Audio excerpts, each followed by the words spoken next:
பகுதியை வந்து நம்ம பாட புத்தகத்தின் வழியாக காணலாம். இப்போ முதல் கேள்வி, கண்டம் எனப்படுவது மலைகள், பீடபூமிகள், சமவெளிகள், ஆறுகள், கடல்கள், பள்ளத்தாக்கு போன்ற பல்வேறு இயற்கை பிரிவுகள் மற்றும் காலநிலைகளை கொண்ட மிகப்பெரிய பரந்த நிலப்பரப்பு, அதுதான் வந்து கண்டம் என்று அழைக்கப்படுகிறது. இவ்வனைத்தையும் இந்தியா பெற்றிருப்பதால் இந்தியா டேஷ் என்று அழைக்கப்படுகிறது. ஆப்ஷன் துணை கண்டம், நாடு, தீவு, மலை.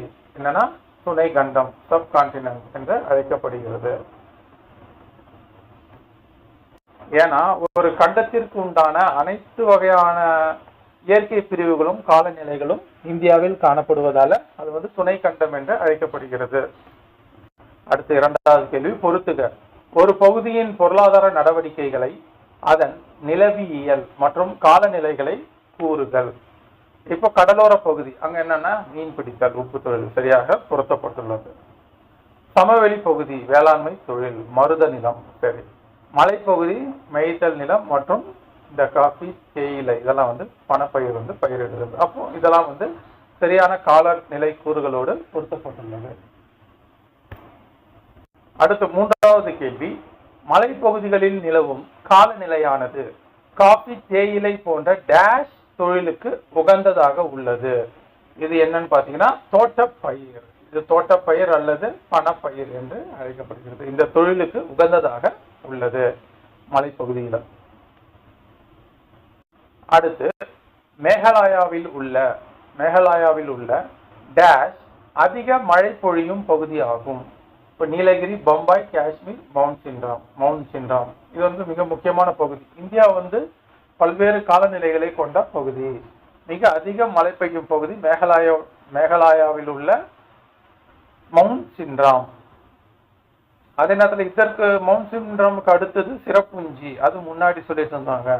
மழையே பெய்யாத இடமும் இந்தியாவில் இருக்குது, குறைவான மழை பெய்யும் பகுதி. அப்போ அதிக மழை பெய்யும் பகுதி இந்தியாவில் மேகாலயாவில் உள்ள மவுண்ட் சின்ராம். அடுத்து ராஜஸ்தான், பாலைவன பகுதி, வறண்ட பகுதி. ராஜஸ்தானில் உள்ள டேஷ் குறைவான மழை பொழியும் பகுதி ஆகும். எந்த இடத்துல இந்தியாவிலேயே மிக குறைவான மழை பொழியும் பகுதி அப்படின்னு பாத்தீங்கன்னா ராஜஸ்தான்ல இருக்கிற ஜெய்சால்மர் இந்த பகுதி தான் வந்து குறைவான மழை பொழியும் பகுதியாகும். அடுத்து இந்தியா ஒரு டேஷ் நாடு ஆகும். அப்போ கீழ்கண்ட ஆப்ஷன்ல பாத்தீங்கன்னா இந்தியா வந்து ஒரு மதச்சார்பற்ற நாடு. மதச்சார்பற்ற என்ற சொல் அனைத்து மதங்களையும் சரிசமமாக ஆதரிக்கிறது என்று பொருள். மதச்சார்பற்ற இந்தியா ஒரு மதச்சார்பற்ற நாடு. அடுத்த கேள்வி, இந்திய அரசு எந்த ஒரு மதத்தையும் அரசு மதமாக அங்கீகரிக்கவில்லை. எந்த மதத்தையும் பின்பற்றலாம் என்பது டேஷ் உரிமையாகும். எந்த உரிமைன்னு பாத்தீங்கன்னா அடிப்படை உரிமை. எந்த மதத்தை வேணாலும் பின்பற்றலாம் என்பது வந்து அடிப்படை உரிமையில காணப்படுகிறது. இந்தியா ஒரு மதச்சார்பற்ற நாடு. அடுத்த கேள்வி, இந்தோ ஆரியன், இந்தோ திராவிடன், ஆஸ்ட்ரோ ஆஸ்டிக், சீன திபெத்தியன் ஆகிய நான்கும் டேஷ் குடும்பங்கள் ஆகும். இது வந்து என்ன குடும்பத்தை சார்ந்தது இது அப்படின்னு பாத்தீங்கன்னா மொழி குடும்பத்தை சார்ந்தது. இந்தோ ஆரிய மொழி, சமஸ்கிருதம் இதெல்லாம் வரும். திராவிடன் இந்த மொழியெல்லாம் வரும். தமிழ், தெலுங்கு, கன்னடம், மலையாளம் எல்லாம் திராவிட குடும்பம். ஆஸ்ட்ரோ ஆஸ்டிக், சீன திபெத்தியன் ஆகிய நான்கும் மொழி குடும்பம் ஆகும். டேஷ் மொழியானது பழமையான திராவிட மொழி ஆகும். எந்த மொழி மிக பழமையான திராவிட மொழி அப்படின்னு பார்த்தோம்னா தமிழ். திராவிட மொழியிலே மிகவும் பழமையானது தமிழ். இந்திய அரசியலமைப்பு சட்டத்தின்படி 8வது அட்டவணையின்படி டேஷ் மொழிகள் அலுவலக மொழிகளாக அங்கீகரிக்கப்பட்டுள்ளது. எத்தனை மொழிகள் பார்த்தீங்கன்னா 22 மொழிகள் அலுவலக மொழியாக அங்கீகரிக்கப்பட்டுள்ளது. இது எங்க இருக்குதுன்னு பாத்தீங்கன்னா இந்திய அரசியலமைப்பு சட்டத்தின் 8வது அட்டவணையில் காணப்படுகிறது. இது மிக முக்கியமான கேள்வி.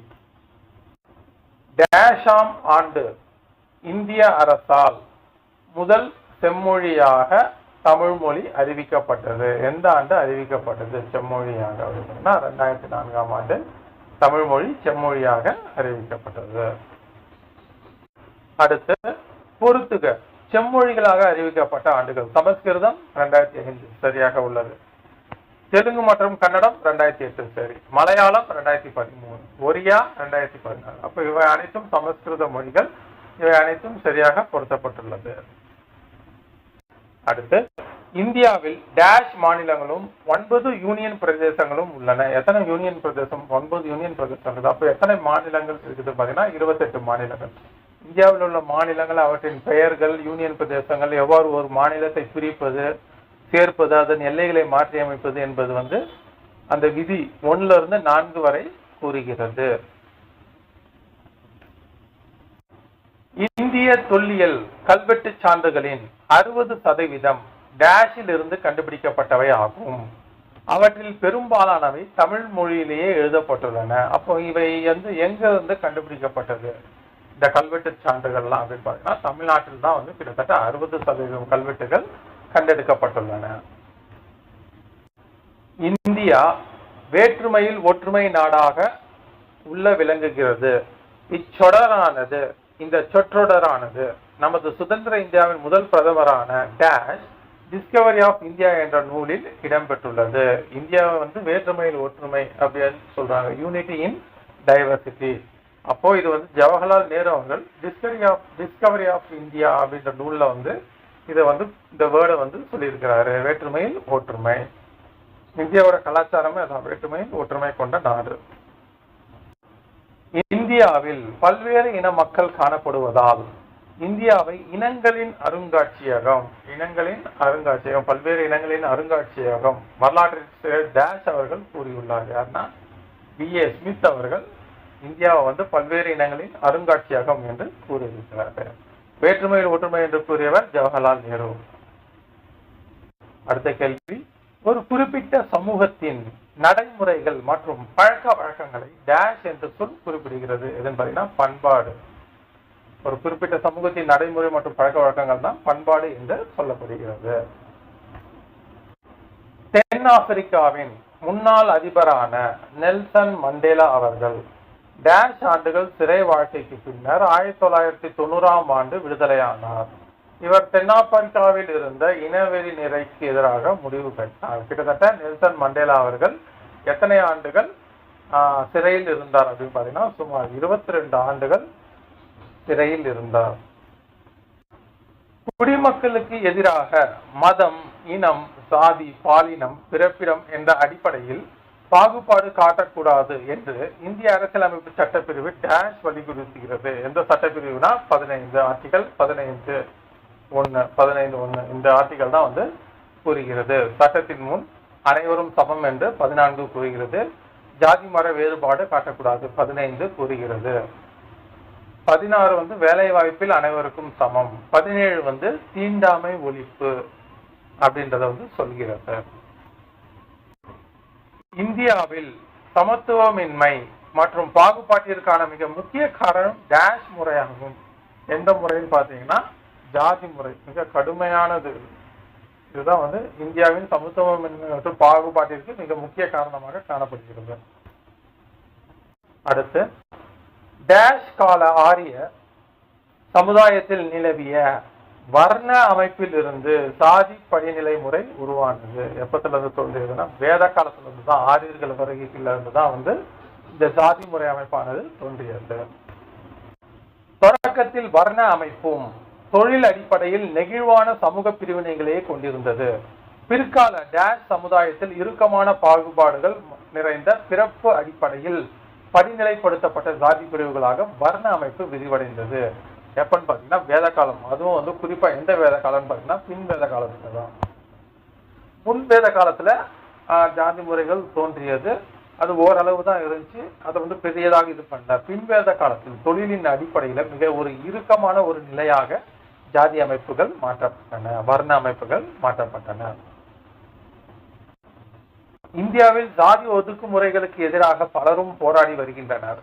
இவர்களுக்கு முன்னோடியாக திகழ்ந்தவர் யாருன்னு பாத்தீங்கன்னா டாக்டர் B.R. அம்பேத்கர் அவர்கள் தான் இந்தியாவில் ஜாதி ஒதுக்குமுறைக்கு எதிராக பலவாறு போராடியுள்ளார். டாக்டர் அம்பேத்கர் பற்றிய கீழ்கண்ட கூற்றுகளை ஆராய்க. இவர் பாபா சாஹேப் என்று அழைக்கப்படுகிறார். சரியானது இந்த கூற்று. அவர் இந்திய சட்ட நிபுணராகவும் சீர்திருத்தவாதியாகவும் திகழ்ந்தார். அரசியல்வாதியாகவும் பொருளாதார சமூக சீர்திருத்தவாதியாகவும் திகழ்ந்தார். சரி, இவர் 1915 எம்ஏ பட்டத்தை பெற்றார். பின்னர் 1927 கொலம்பியா பல்கலைக்கழகத்தில் PhD பட்டத்தை பெற்றார். அதற்கு முன்னர் லண்டன் பொருளாதார பள்ளியில் BSc பட்டத்தையும் பெற்றார். சரி, இந்த மூன்றாவது பாயிண்ட் சரியாக உள்ளது. இவர் அரசியலமைப்பு நிர்ணய சபையின் வரைவு குழுவின் தலைவராக இருந்தார். எனவே இவர் இந்திய அரசியலமைப்பின் தந்தையாக கருதப்படுகிறார். இது சரி. இவர் சுதந்திர இந்தியாவின் முதல் சட்ட அமைச்சராக பணியாற்றினார். இதுவும் சரியாக காணப்படுகிறது. அடுத்து, சட்டத்தின் முன் அனைவரும் சமம் என்று கூறும் அரசியல் அமைப்பு சட்ட விதி எது? சட்டத்தின் முன் அனைவரும் சமம் அப்படின்னு கூற விதி விதி 14, ஆர்டிகல் 14 தான் சட்டத்தின் முன் அனைவரும் சமம் என்று கூறுகிறது. இந்த சட்டத்தின் ஆட்சி AB டைசி என்பவர் எழுதியிருக்கிறாரு. இது இங்கிலாந்துல எடுக்கப்பட்டது. அடுத்து மிக முக்கியமான கேள்வி, இந்திய அரசியலமைப்பு சட்ட விதி அல்லது பிரிவின் டேஷின் படி ஒழிக்கப்பட்டது. தீண்டாமை தடை செய்யப்பட்டுள்ளது. இந்தியாவில் தீண்டாமை எந்த வகையிலும் பின்பற்றுவது கூடாது அப்படின்னு கூறும் சட்ட விதி எது? 17, ஆர்டிகல் 17. இது அடிப்படை உரிமைகள்ல வரும். 14 சட்டத்தின் முன் அனைவரும் சமம். விதி 15 ஜாதி மத வேறுபாடு காட்டக்கூடாது. விதி 16 வேலைவாய்ப்பில் அனைவருக்கும் சம உரிமை. 17 தீண்டாமை ஒழிப்பு. கீழ்கண்டவற்றை வரிசைப்படுத்துவோம். இந்திய மக்களாகிய நாம் உறுதியான ஒரு மன தீர்மானத்துடன் இந்தியாவை டேஷ் உருவாக்குகிறோம். இது என்னன்னு பார்த்தீங்கன்னா, இறையாண்மை மிக்க மக்களாட்சி சமதர்ம மதச்சார்பற்ற குடியரசாக. இதுதான் கரெக்ட். இறையாண்மை மிக்க மக்களாட்சி சமதர்ம மதச்சார்பற்ற குடியரசு நாடு இந்தியா. இது முகப்புரையில காணப்படுகிறது. முகப்புரையை வடிவமைத்தவர் இந்தியாவின் முதல் பிரதம அமைச்சர் ஜவஹர்லால் நேரு அவர்கள். முகவரை தொடர்பு